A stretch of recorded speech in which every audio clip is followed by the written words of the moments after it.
What up, world? It's your boy Jaystar back again with another video for y'all. We got the top 5 tight ends of the week 3 slate, and you already know how I do these top 5s. I go by, best matchup versus defensive scheme and things like that, and I put them in order by also. I'm already getting the updated of fantasy, points given up by each defense for each position. So when I give these top 5, I'm giving you the top defenses allowing fantasy points to these positions too as well. So I put all that together here and make my top 5 for y'all, so that way y'all can get the best picks for each position every week. So we're gonna get right into it with my number 5 pick this week, and it has to go to Dawson Knox here, playing the Miami defense.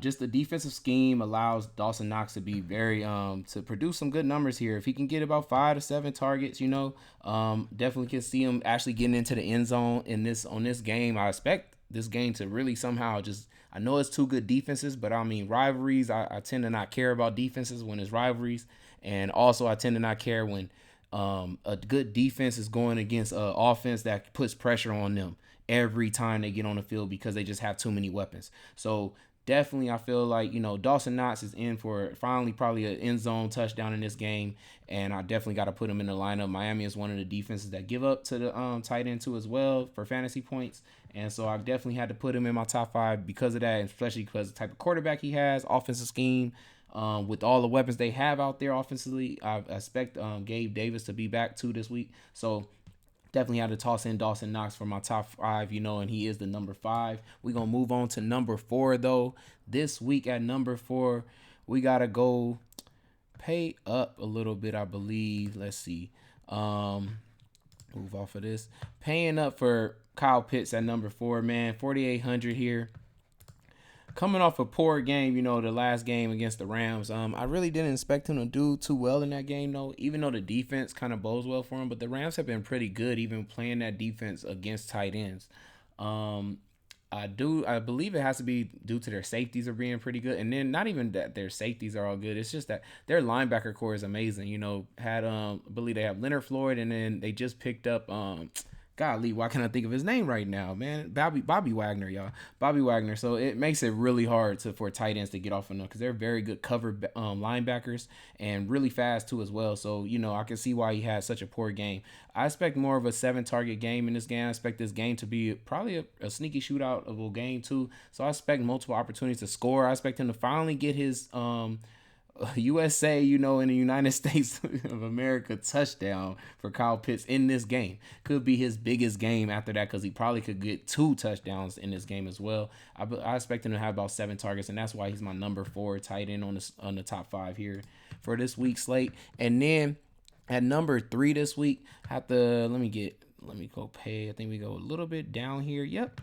And we got Logan Thomas, man. Logan Thomas versus Philadelphia Eagles. We already saw with Philadelphia gave up to Irv Smith, this week. And it's been, I believe, about back-to-back weeks. Philly has been giving up points to the tight end position.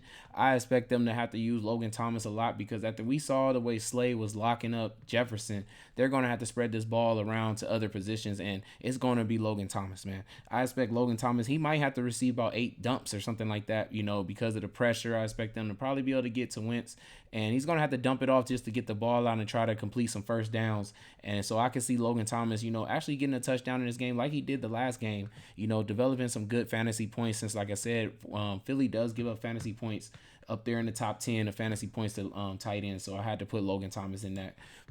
And then we have next up at my number 2 of the week. We're paying up. We're paying up all the way up for Kelce, man. Kelce is just in a great position, man, to, have a good game against the Colts. They've been giving up, points to tight end for, I want to say, back-to-back at least seasons now. And so I definitely expect, coming off the lackluster game he had, game 2 against the Chargers, which I had expected a better game for him, but it was not as good as what, I thought it was going to be. But I also expected his targets to be high every game. I thought he would get about double-digit targets every game. I expected to kind of go back up this game at least against the Colts. So, definitely got to lock in Kelce for this weekend just because of that. If I have to pay up for any tight end to be different in the slate, I'm definitely going to have to put Kelce in there because he can have another game 1 like he did with 29 fantasy in this upcoming game. That's why I had to put him as my number 2 tight end.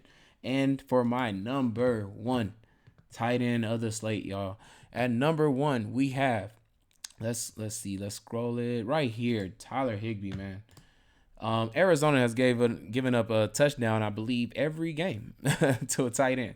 So I mean, they're back to the old Arizona. I would say like 2 to 3 years ago, seasons ago. They was oh my god, I remember that season where you just pick every tight end. I mean, I don't care who it was, and they're probably about to be that team this year. Like I'm probably gonna definitely always lock in, especially when they're cheap tight ends. I mean, this is mid range here, to pay for a Higbee. But if you're gonna guarantee me another touchdown and another 10 to almost double digit targets too, then I could probably almost get some 20 type fantasy points for 4,500, and I definitely will pay for that on a slate. And that's why he's my number 1 tight end, because like I said, Arizona is leading the league, I believe, in tight end points, fantasy points. They just not sticking that position too well. So, and if you're going to target about 10 times, at least, or 8 times to your tight end against them, I'm expecting a touchdown. We saw Waller now get one. We saw also Kelce get one, as well as their backup Fortson even got one in that game. So they've given up at least 3 touchdowns to tight end so far, the most fantasy points, I believe, to that position as well in the league. So I gotta go with Tyler Higbee as my number 1 tight end,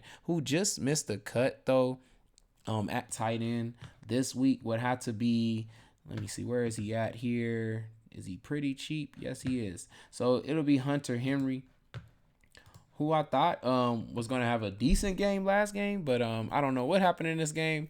He got 1 target, but I expect him to be able to bounce back with at least a couple more targets. I hope at least get back to like a 5. He need to get to like 5 targets really to be good, but they're going to need to, I feel like, lean on him or find him in the end zone in this game against Baltimore. They just give up the tight end, usually give up touchdowns there.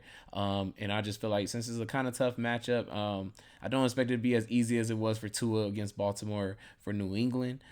Just because they don't have those type of weapons that are yards after the catch. You just get them, just get the players, the ball type players, because they're going to make a play out of it. They don't have those type of players on New England really. And New England kind of plays so fundamental. So I believe they would definitely hit their tight end a couple of times in this game. And like I said, he just missed the cut, but I definitely can see for 3,200 him banking well, at least for getting into goal line in this game. So that's my number 6 though there. Like I said, just missed the cut of a top 5. But those are my top 5 tight ends for the week 3 slate. Hope y'all enjoyed that video, man. Hope y'all continue to like, subscribe, man. I'm so thankful to be over 1,000 now, man, and it's just going up and up every day, man, really. So thank you all for all the subscribers, man. Whoever's sharing the videos and liking the videos, I appreciate y'all as well. It's your boy Jaystar, and I'm out.